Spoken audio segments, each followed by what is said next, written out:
Court calls case numbers 2554772FH, 2555000FH, Working Matter People versus Ryan Andrew Zerbe. Counsel appearance? Sir, can I have you raise your right hand, please? I have to say on the record that if I have to take an oath and the other parties didn't take an oath, that shows that there's a bias and unfairness. But I'm the one that has to be sworn under oath. That said anything in any sense. Can I have you raise your right hand? Mr. Zerbe may not be aware that attorneys take an oath when they're sworn into the bar. So we're constantly under oath. Every time we speak in a courtroom, we are under oath. He's just unaware of that because he's not an attorney. He hasn't gone through law school. He doesn't understand that. But I hope that now that I've explained it, that he has some concept about the obligation. Not only that, attorneys are under the, they have very specific rules of professional conduct that we're also under. So there's a lot here that controls what an attorney can say in the courtroom. It's been explained to Mr. Zerbe. He just chooses not to accept it. The prosecution doesn't have to take an oath to swear the whole truth and nothing but the truth. He takes an oath to uphold the Constitution and uphold the court system. Can I have you raise your right hand, please? I still have my objection. I would swear everything is going to be under duress. Do you swear or affirm the testimony you provide today is the truth, whole truth, and nothing but the truth? Under duress, yes. You're not under duress, sir. You're free not to take the oath. The court will then have no obligation to believe or trust in anything you say, and we can dismiss this hearing. Would you like to take the oath or not? You are not under distress. Duress. You have an option. Well, if he doesn't, if the Sir, prosecutor I'm asking about you. Do not interrupt me. Would you like to take the oath or not? If I have to take an oath, Would you like to take the oath or not? I would ask. Would you like to take the oath or not? I would take it under duress. Thank you. Mr. Zerbe, you have chosen to represent yourself in this matter. You have been offered warnings about the dangers of representing yourself, I believe, at every hearing. You understand that there are attorneys that are available to you should you opt to exercise your right to have one. You understand that, correct? I do not need anybody to speak for me on that. You understand that, correct? I'm aware. All right. And while you are aware that you are not an attorney, you would be, should these matters proceed to trial, you would need to be versed in the Michigan rules of court, the Michigan rules, criminal rules, the Michigan rules of evidence, and you would have to conduct yourself in a fashion that would be greatly aided by the assistance of an attorney. You understand that, correct? I'm aware. And you understand that you are not a licensed or practicing attorney. You have not taken the bar exam. You have not gone to law school. You are not aware. I shouldn't say you're not aware. You do not exercise a practice of law that is customary to the state courts of Michigan as well as the state courts of the United States. I understand that the state of Michigan does not license anybody in law. There is a licensed practice law here. There is only bar association memberships, and I do not have them, yes. Sir, your last statement was mistaken at best. It is incorrect. However, you are free to believe whatever it is that you choose. That said, you are aware of the perils and the pitfalls of representing yourself. Is that correct? It's just as much as having somebody else talk for me is the same perils, I believe. Is that a yes or a no? I'm aware of the court's position. And despite of all of those warnings, you would like to represent yourself? Is that correct? Absolutely correct, yes. All right. Thank you. We are here for a pretrial on this matter. How are we proceeding? I would like to object if the prosecutor, Jonathan Poulos, isn't here to speak about his motion. I would ask the court to issue a measure of resistance.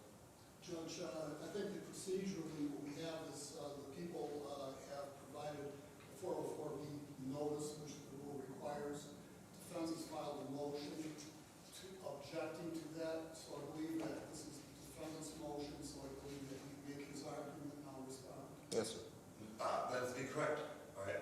This is a motion hearing for prosecutors. Poulos' motion to admit prior accident evidence. I added a response and a counter motion in limine to exclude any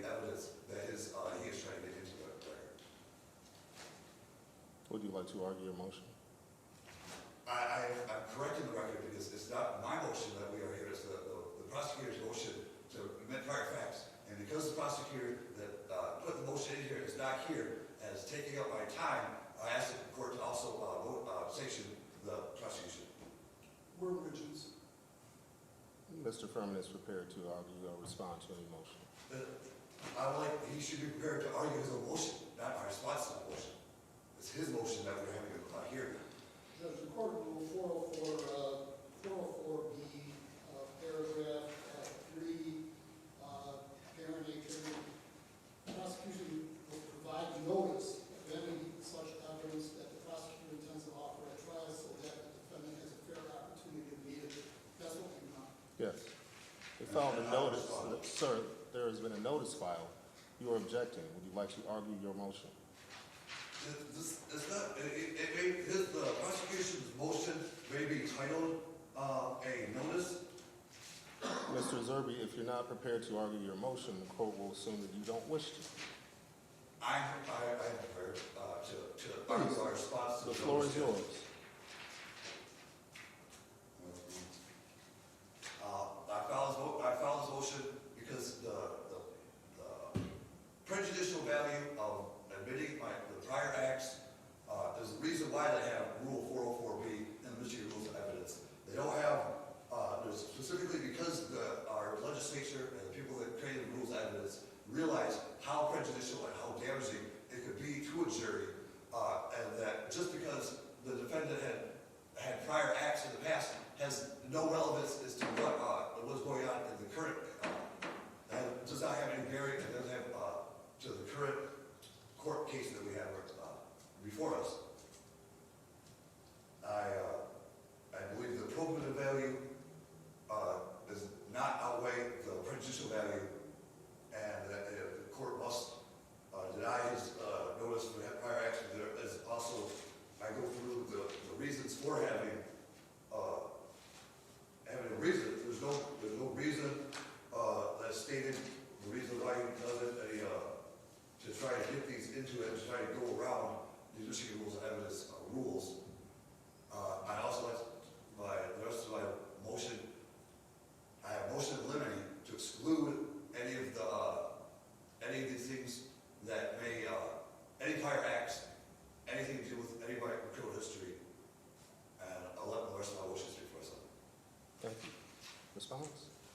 Yes, Judge. If the court believes that it's necessary, the court rule, again, under NRA 404B, paragraph 4, requiring defendant's theory of the case, if necessary, it may not be necessary here to determine the admissibility of evidence under this rule, the court must require the defendant to state the theory or theories of defense limited only by the defendant's privilege against self-incrimination. Mr. Follis has noticed details from police reports that basically the facts of the case, that there was this rental van that got impounded, and then it was inventory and so forth, and the defendant claimed that he had no knowledge of the methamphetamine that was found inside of the vehicle, which of course is his prerogative to make that claim and have that as his defense. But the court rules, and specifically 404B, has a list of permitted uses, which includes, among other things, knowledge. So here, the defense appears to be he had no knowledge of the drugs inside of the van. Now, there's this other evidence of other acts, which the court rule allows us to use to rebut his claim, his defense, that he had no knowledge, that this had nothing to do with it. As far as the prejudice and that, I mean, everything that happens in the courtroom results in some degree of prejudice, or nobody would ever be convicted of anything.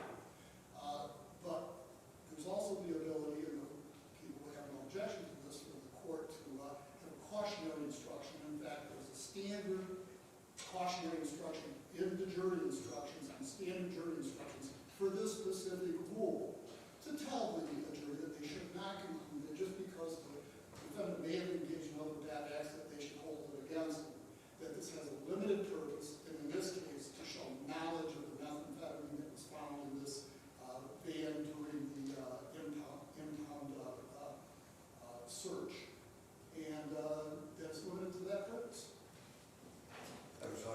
Response? When, as we speak of the knowledge, I filed an affidavit in district court for dismissal, which I like to also like to say on record that the judge refused to hear it over my objections, and just bound it over anyway. But I filed an affidavit stating that I have no knowledge. No one else can file an affidavit stating that I do have knowledge. That's the only thing that could counteract that is showing that I have prior acts does in no way, shape or form, prove or show any kind of way that I have knowledge of this. You cannot show that I have knowledge because there's no other person who can say these drugs are mine or that I have any knowledge or intention of possessing them. And this is a very cheap shot at trying to spoil and contaminate the jury pool. And even by him saying, giving some prior, some kind of rule to the jury, you just need to ignore all this, but they say it anyway, and it's all been proven that the jury does not ignore it. The jury takes that into consideration, and it would be very prejudicial for the jury to even hear any of the criminal history. It would take the jury and it will lead to an unfair advantage to the other party. Thank you. Motion having been heard, the court would deny defendant's motion at this time. The prosecution filed its notice for 404B material, indicating that the prior history would tend to show or to rebut or refute the defense of lack of knowledge of possession of methamphetamine. The court finds that that is a proper use of such prior history. Granted, it is prejudicial in the same sense that all evidence is prejudicial to one party. However, that does not rise to the level of prohibiting the jury from hearing about the prior history if it tends to assist the prosecution in the prosecution of their case and demonstrate an element of the case that the defendant denies. There is a curative instruction that would be read at trial pursuant to defendant's request, but the court finds that the history is appropriate for 404B and will admit it at trial. Is there anything else, counsel? Judge, would you like me to draft it over? Please. I'll put in there that at defendant's option, if you request that there will be a cautionary instruction. Thank you. I'd like to put an objection on the record to this order if I do object and contest any kind of proposed order. All right. Oh, and I also have to add, I would like to serve the other party here. I have a notice of filing my application for leave to appeal for both cases 25-05-4-772 FH and 25-055-000 FH. And I also serve him a copy of my motion for stay pending the appeal for both cases as well. Judge, we oppose both of those, so there's no basis upon which there would be an interlocutory appeal on an evidentiary ruling. Should he be so unfortunate as to be convicted of this, these issues will be taken up on appeal in the normal course. There's no reason to delay this is a pretty routine thing that happens. The 404B is not a novel concept. It's something that's been in existence for decades and decades. It comes up very frequently. I'd like to correct the record. I am not. That would be a different, separate issue if I was to appeal, interlocutory appeal for this decision right here. I'm appealing the order of the motion to dismiss for one of subject matter jurisdiction, personal and subject matter. And that is what I give you right here. I'd like to let the record state, reflect that I am serving him the motion for stay pending appeal for both cases and notice of filing intent, gratification, a leave to appeal in the Court of Appeals. Judge, I understand he has whatever concept of sovereign citizen or whatever he labels it as. I object to being But sovereign. the court knows that the court has jurisdiction and that this is a frivolous attempt to delay the proceedings. I'd like to object to any reference to me being a sovereign citizen. It's a derogatory slander, and there's no basis at all, in fact, for that. I'm not a sovereign citizen. Sovereign and citizen, those don't go together. You can either be a sovereign or you can be a citizen. There's no such thing as a sovereign citizen.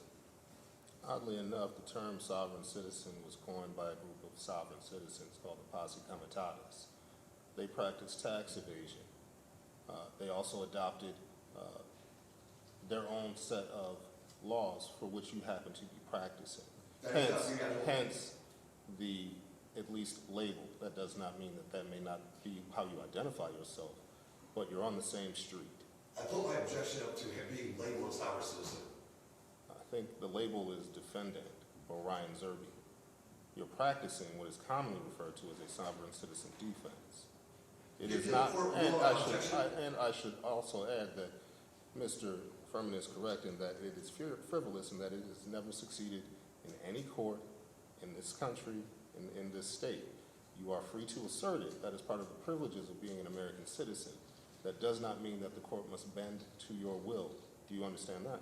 I am not asserting that I'm a sovereign citizen, and I'd like the court to make a ruling on my objection to be labeled as a sovereign citizen. You haven't been labeled as a sovereign citizen. There's nothing the court needs to The do. prosecutor just labeled me as a sovereign citizen. In his statement. Would you like to move on? I'd like the court to make a ruling on my objection. The court declines to make a ruling as there is nothing to rule on. If you are not a sovereign citizen and you don't identify, okay. Yes, I'm putting my, I'm serving him my notice and my motion for stay. Your motion for stay during appeal is denied for the reasons that the court just mentioned. You are asserting defenses that are common, such as a lack of jurisdiction, although jurisdiction has been proven both at the district court level and the circuit court level. You are asserting defenses most commonly utilized by those who practice in the sovereign citizen defenses. They have not been successful in any court in the state of Michigan and in any court in the United States. You have been advised of that several times. That you choose not to listen to it does not mean that you have somehow found the loophole. It means that you are just not listening. That said, your appeal will certainly fail on those grounds, as you have been previously advised. Thus, there is no reason to prevent a trial event from moving forward, and your issues would be preserved for appeal. I say the court does not know the exact specific wording of my questions presented to the Court of Appeals to be able to say that I'm going to get rejected to lose. The court has reviewed your motions. You will be rejected and lose.